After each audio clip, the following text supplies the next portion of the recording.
also be nice, but I was trying to take care of 100 kids. Wow. And I didn't have any help and no plan, and no one ever called and said, how's it going? Is everything okay? Do you need anything? Not true. A couple of parents would ask me when they'd come over, but nobody in any authority, nobody who had anything to say. And a couple of things happened. I slapped 2 kids in those 2 years. I would do it again. I know that's controversial. One of them broke into a servant's quarters, uber poor people, put all their belongings in the toilet, poured acid on it, and then went up on the roof and tried to drop bricks on people's heads. Wow. This kid was out of control. He didn't belong in India. As far as I'm concerned, that's the mark of somebody who needs professional help way beyond what I could do. I slapped him to put the fear of God into him to keep him in line. Was that the best solution? Probably not. Was it the solution I had? Yeah. No. Am I proud I did it? No. But I'll own it because I did it. And for the people who thought I was an ogre, those were pretty extreme circumstances what that kid did. Literally, he was on the second floor trying to drop bricks on people as they walked by. You know, I don't know how mean you have to be to break into people's homes that are so poor, and then you pour acid all over their belongings. But that's a mean streak that I'm not very familiar with. Yeah. And the other kid, he dropped his pants and put his bare ass in a teacher's face. And he had no shame about it and was quite, I don't know, boastful about it. So I slapped him. Again, was that the best way to deal with it? Absolutely not.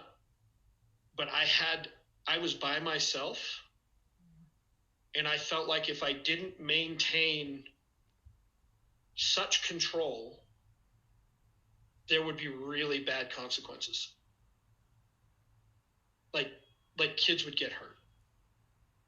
Not by me, but I'm just saying I really took it personally that these parents entrusted me with 100 kids.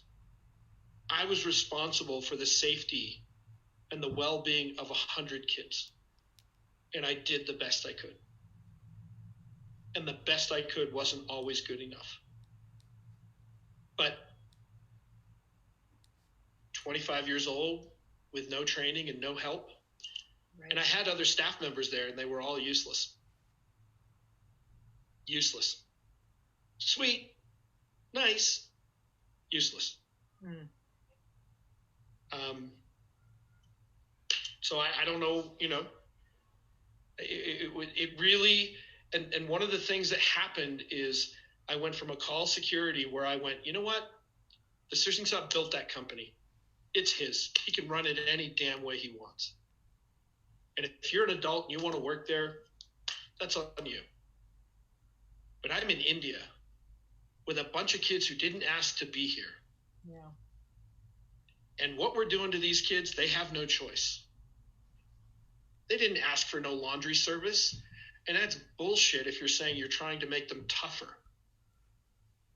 We can design a program that makes kids tough where they get to wear clean clothes and have enough food to eat. Yes. That's why I'm even more convinced that there was no method to the madness. It was just excuses in the moment for whatever bullshit we were doing that day. Yeah. Oh, it's all part of this is what's supposed to happen, blah, blah, blah, blah, blah. Right. No, I was there. I saw what was happening.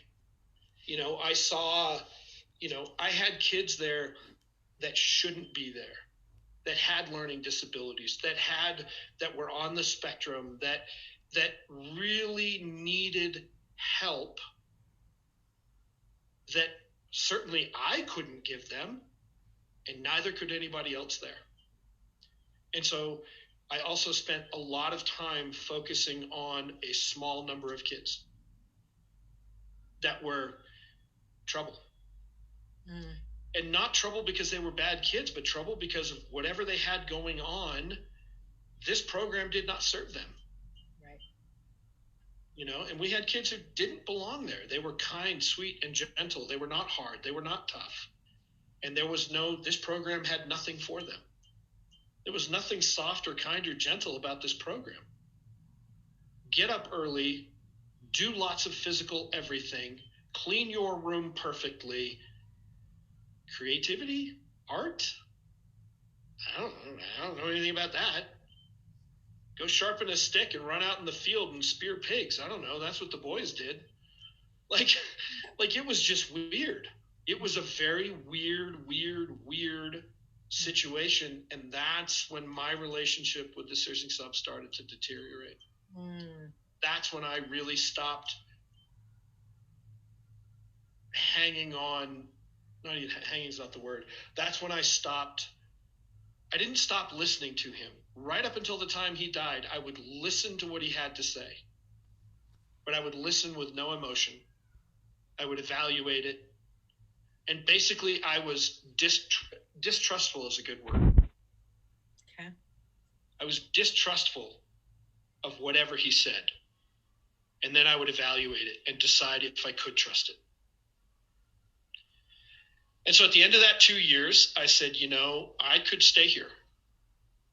I could work at this school. But I'm not doing it like this. I'm not doing it for $500 a month, no income in the summer, nowhere to live. I'm not doing that. So I went to him and I said, I need $2,000 a month, which was nothing. But back then it was something because I could live